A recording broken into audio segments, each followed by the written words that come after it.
नया कानून जो देश में लागू होगा, जिसको कहा गया कि विकसित भारत शिक्षा अधिष्ठान, उसमें 3 कोहोर्ट रहेगा, 3 काउंसिल्स रहेंगे।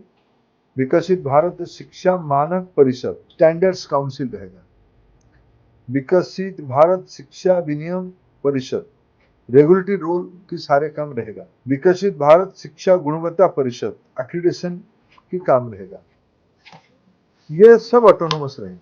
तीनों काउंसिल अलग अलग बॉडी रहेंगे। उनकी अंदर कोऑर्डिनेशन के लिए ये शिक्षा अधिष्ठान काम करेगा, जिसकी पिछले दिनों में एक आपत्ति आती थी, यूजीसी में फंक्शनिंग में स्टेट की रोल नहीं। स्टेट यद्यपि हमारी संवैधानिक व्यवस्था एंट्री 66 में जो यूनियन लिस्ट की दायित्व है, उसमें देश में स्टैंडर्ड्स एंड कोऑर्डिनेशन के लिए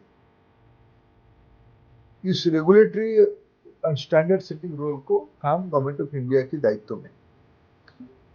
जो कल आपने देखा होगा, थोड़ा प्रश्न उठा था कॉम्पिटेंसी ऑफ कानून के ऊपर, जब कुछ हमारे मित्रों ने उठाया था कि भाई ये कॉन्करेंट लिस्ट में है, स्टेट यूनिवर्सिटीज क्या होंगे। स्टेट यूनिवर्सिटी जैसे थे वैसे ही रहेंगे, लेकिन यूजीसी की जो रोल था, यूजीसी से पहले भी स्टेट वाले 12B अनुमति लेते थे, इसलिए पहले स्टेट की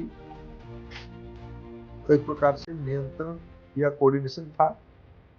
अभी भी रहेगा, अभी भी जिस पुराने ढांचे पर रहेगा ऐसे रहेगा, लेकिन जो मूल आपको मैंने समझाया कि देखो आज की आवश्यकता बदली हुई है।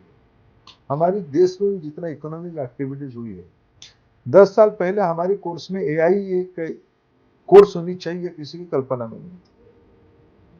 सेमीकंडक्टर की इतनी काम नहीं थी हमारे देश में। अगर मैं इन दिनों में पिछले 10 साल में जो रिफॉर्म्स की इम्पैक्ट में बताता हूँ, इकोनॉमिक इम्पैक्ट जिसकी रिक्वायरमेंट नॉलेज के साथ जुड़ा है, देश में स्पेस ओपन अप हुआ है, देश में क्रिटिकल मिनरल्स की नई सेक्टर खुल रही है।